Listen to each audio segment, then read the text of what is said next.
After our 3 days spent on the island of Terceira, our Azorian odyssey continues.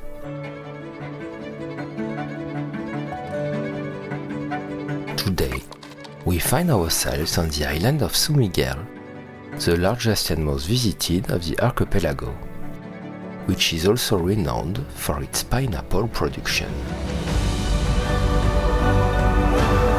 This paradise island holds many surprises, both culinary and meteorological. You should know that the weather is very changeable on the island.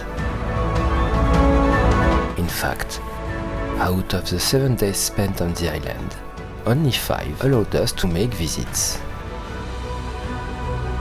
This constraint forced us to revise our program, reducing the initially planned hikes in favor of discovering the main points of interest that we want to present in this mini-series on the Azores. For future visitors, we highly recommend using the Spot Azores app. This valuable tool allows you to check the weather conditions in real time on the island, providing the ability to adjust your itinerary accordingly. As the local saying goes, the Azores offers 4 seasons in one day. Despite a gloomy sky upon our arrival, we decided after picking up our rental vehicle to head towards what is undoubtedly the island's most iconic viewpoint, the Sete Cidades lake. Our hope is to catch a break in the weather to admire this exceptional panorama. Welcome to São Miguel.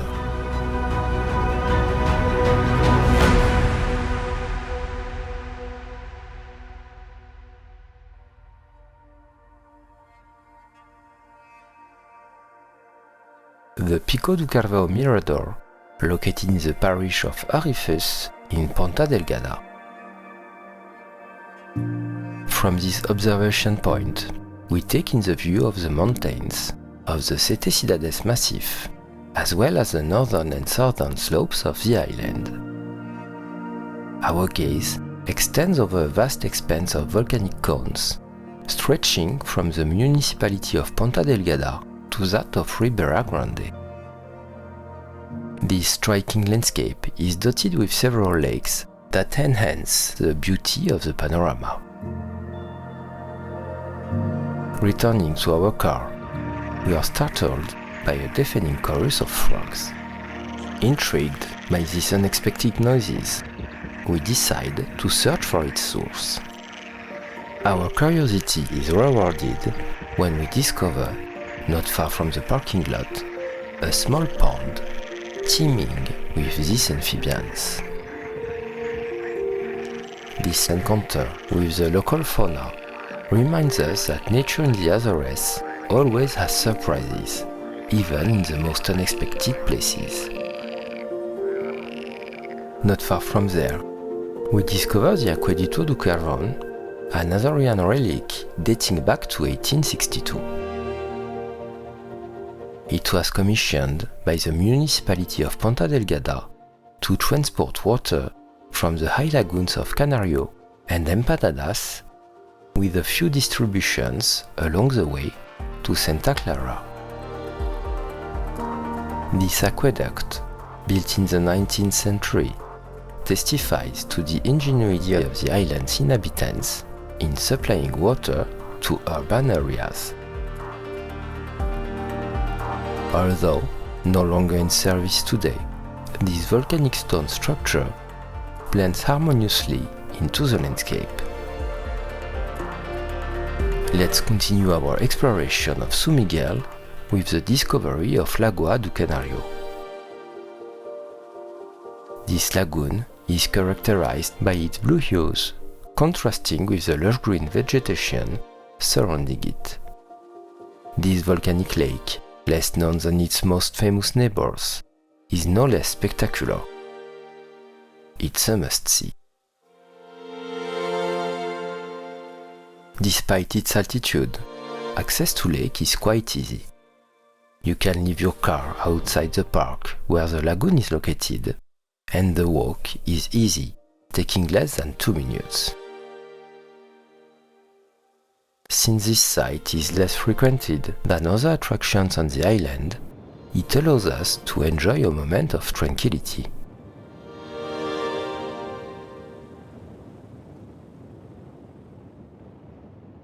We arrive at the Boca do Inferno Mirador, literally the viewpoint of the mouth of hell.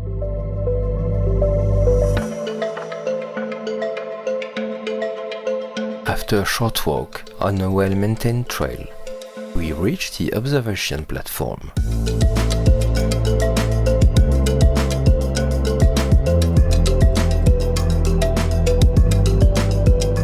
It's undoubtedly one of the most spectacular and most photographed on the island of São Miguel, if not the entire Azores archipelago.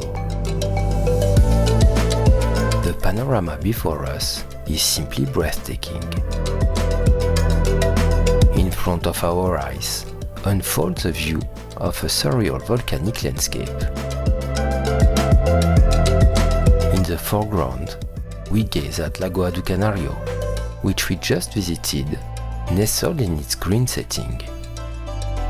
Further on, our eyes are drawn by the twin lakes of Sete Cidades, Lagoa Azul and Lagoa Verde.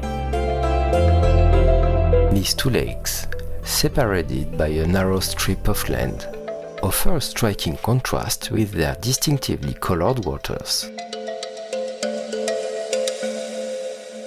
Witnesses to the island's geological history, they formed around 22,000 years ago, following a massive volcanic collapse.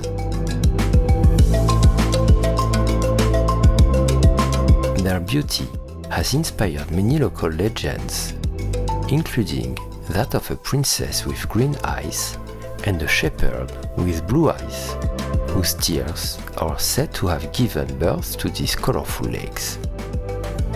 Since their discovery by Portuguese explorers in the 1400s, these lakes have captivated visitors, ranging from the earliest settlers to modern-day tourists. Verdant plant life blankets the volcanic peaks that punctuate the terrain. The Atlantic Ocean, visible in the distance, completes this grand tableau, adding another dimension to this already exceptional panorama. On the heights of Sete Cidades, we discover one of the most intriguing remnants of the recent tourist history of the Azores, the Monte Palace.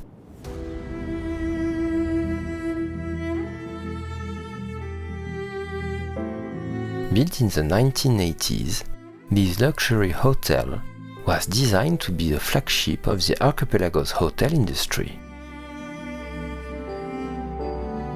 Its spectacular location, offering breathtaking views of the twin lakes of Sete Cidades, promised a unique experience for wealthy visitors. The hotel opened its doors with a great pomp in 1989. With 88 luxurious rooms, a gourmet restaurant, a panoramic bar, and even a nightclub, the Monte Palace aimed to be a top destination for a discerning international clientele.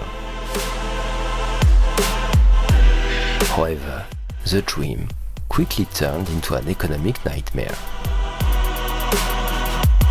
The hotel's isolation, often challenging weather conditions, and the lack of tourist infrastructure on the island at the time led to attendance far below expectations. After only 18 months of operation, the Monte Palace closed its door in 1990. Since then, the building has remained abandoned, slowly deteriorating. Today, it has become a different kind of attraction. Renamed Monte Palace Abandoned, it attracts urban exploration enthusiasts and photographers seeking unusual shots. The abandoned hallways, crumbling chambers, and enduringly breathtaking vistas render it an intriguing site to explore.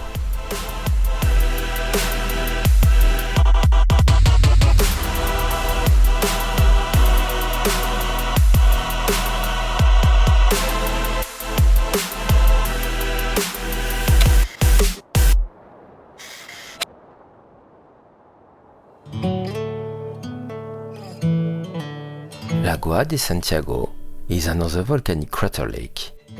Less known than the lakes of Sete Cidades, it offers a preserved and peaceful natural setting.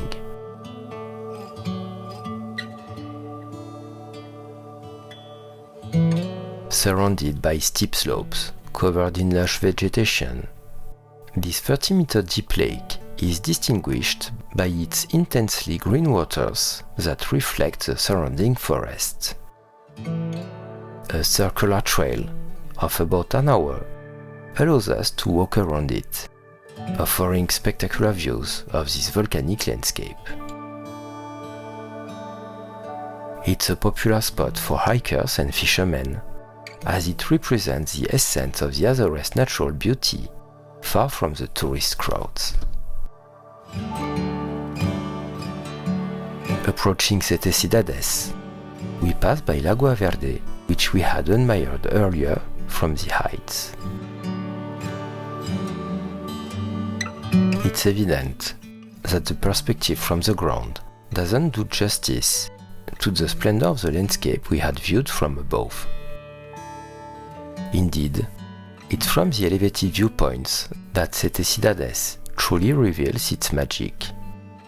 The panoramic view of the crater, with its twin lakes of contrasting colors and the village nestled in the heart of this volcanic landscape, is far more impressive and striking than what can be perceived at ground level. We now arrive in the village of Sete Cidades, nestled in the heart of the volcanic crater of the same name, glimpsed earlier from the heights of the Miradouro da Boca do Inferno.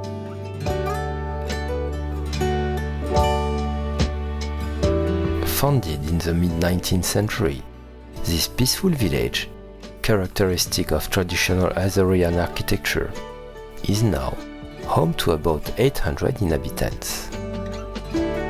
In the center of the village, a tree-lined avenue creates a splendid green tunnel with the São Nicolau Church, built in 1857 at the focal point. This unique perspective captures the very essence of Sete Cidades: beauty, harmoniously blending architectural heritage with lush nature.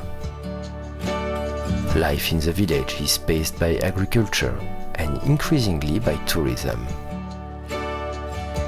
It's also an excellent starting point for exploring the hiking trails around the lakes and within the crater.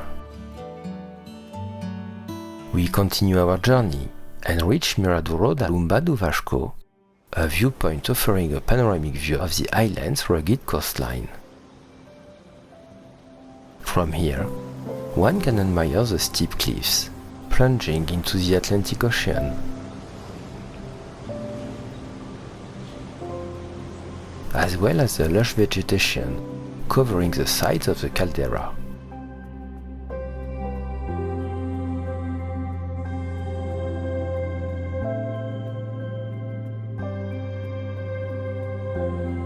Just 30 minutes from Sete Cidades, the charming village of Mosteiros welcomes us at the end of our day.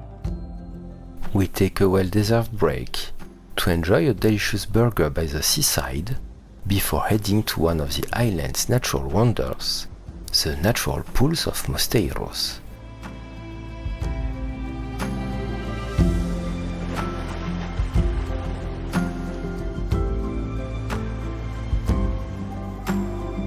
Stretching over several hundred meters, these pools, like those of the islands of Terceira, are freely accessible.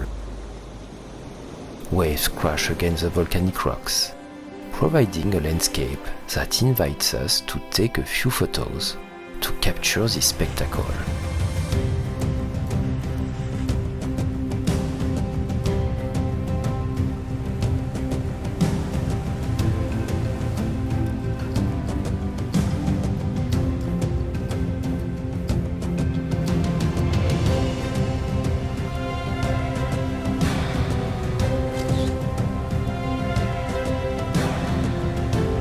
To think that this first day is just the beginning of our adventure on São Miguel. The coming days promise even more surprises: the hot springs of Furnas, dolphin watching, exploring pineapple plantation, and much more. Don't miss the continuation of our journey in this Atlantic paradise. Subscribe now so you don't miss our upcoming adventures and discover all the wonders of the island with us. See you tomorrow for new discoveries.